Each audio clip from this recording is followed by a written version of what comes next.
പ്രമാദമായ കൈവെട്ട് കേസിലെ പ്രതി കഴിഞ്ഞ 2 വർഷക്കാലം താമസിച്ച മട്ടന്നൂർ പരിയാരം ബേരത്തെ വീടാണിത്. നാട്ടുകാരെയും ഒപ്പം പോലീസിനെയും അന്വേഷണ ഏജൻസിയുടെയും ഒക്കെ തന്നെ കണ്ണുവെട്ടിച്ചുകൊണ്ട് ഇത്രയധികം കാലം ഇയാൾ ഇവിടെ കഴിഞ്ഞു. ഭാര്യയും മക്കളും അടക്കം ഇവിടെ ഉണ്ട്.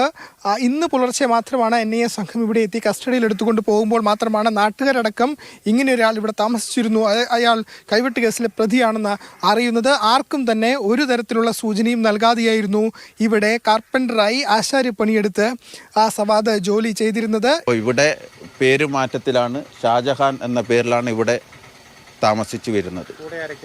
കൂടെ ഭാര്യയും 2 മക്കളും, ചെറിയ കുട്ടിയാണ്. ഇവിടെ വന്നപ്പോഴാണ് ഗർഭിണിയായത്. 2ാമത്തെ കുട്ടി ഒരു പെൺകുട്ടി, ഒരു ആൺകുട്ടിയാണ്. ഈ വീടിന് തൊട്ടു പിന്നിലായി മറ്റൊരു വീടുണ്ട്. ആ വീട്ടിൽ ആണ് ഏറ്റവും ഒടുവിലായി സവാദ് ജോലി ചെയ്തിരുന്നത്, ആശാരിപ്പണി ജോലി ചെയ്തിരുന്നത്. പക്ഷേ യാതൊരു തരത്തിലുള്ള സൂചനയും ആർക്കും തന്നെ നൽകിയിരുന്നില്ല. ഇത്ര ഒരു പ്രമാദപ്പെട്ട കേസിലെ ഒരു പ്രതി ഇത്രയധികം ജനസാന്ദ്രതയേറിയ മേഖലയിൽ എങ്ങനെ എത്തിപ്പെട്ടു, ആരൊക്കെ സഹായിച്ചു എന്ന ചോദ്യം വളരെ പ്രസക്തമാണ്. 2 വർഷം മുൻപ് വരെ വിളക്കോട് എന്ന സ്ഥലത്തായിരുന്നു താമസിച്ചിരുന്നത്. പിന്നീടാണ് ഈ 2 വർഷം മുൻപ് ഇവിടേക്ക് എത്തി ഇവിടെ വാടക വീട്ടിൽ, ഖദീജ എന്നയാളുടെ വാടക വീട്ടിൽ താമസിക്കുന്നത്. സവാദിനെ അറിയാന്ന് പറഞ്ഞാൽ ഇങ്ങനെ വന്ന് നിൽക്കുന്നത്, നേരെ പോകുന്നത്, ലോകിയൊന്നുമില്ല, ഒരു മിണ്ടായിട്ടൊന്നുമില്ല.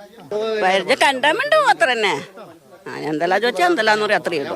നമ്മുടെ കാര്യമായിട്ട് വർത്താനൊന്നും പറയലൊന്നുമില്ല.